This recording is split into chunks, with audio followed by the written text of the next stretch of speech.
Hey everybody, welcome back. I decided to make a third installment to my mushroom farming series because I made a few changes. Nothing groundbreaking, but might prove useful to some of you. Previously, if you recall, I had to go up to what I constructed as basically a little well that I would drop water down, which it would then flow through the tubes and come down and harvest all the mushrooms here. However, with the invention of pistons, I now can make that on the flip of a switch, which I will demonstrate now.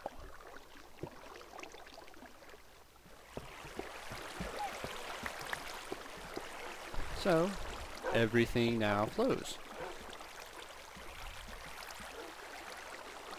And of course, one had to be special and not come down.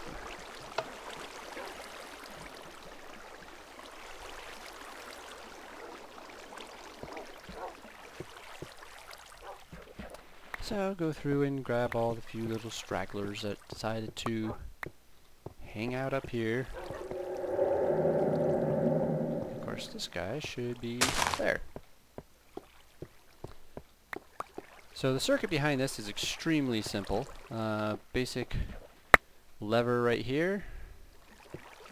Comes back to some redstone, goes behind the wall, comes down. Redstone repeater, because of course this redstone is way too long for a standard signal. Second redstone repeater, and then there's a third redstone repeater for this last one down here. Now of course I have these powered by redstone torches. The reason behind this is that even if there's no signal being generated by the lever over up front, say I accidentally break the line or decide to change something, these sticky pistons will still be powered. That way the water doesn't start flowing down when I don't actually want it to. And then of course when they get powered, they reverse and then pull down. So it's a very basic system.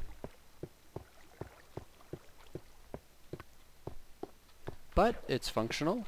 And another thing I want to say, in case some of you weren't aware of this, is underneath these mushrooms here, I have another layer of mushrooms. And this is because mushrooms, of course, can populate up one step or down one step.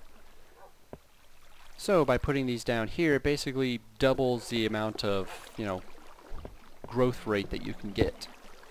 But don't bother putting them underneath here because then they end up being 2 blocks down.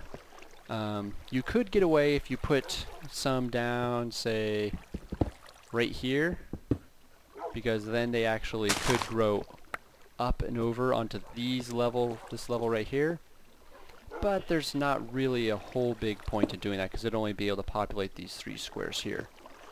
Although if you have this as a terraced setup where you have multiple steps, then you could get away with having these underneath every single level.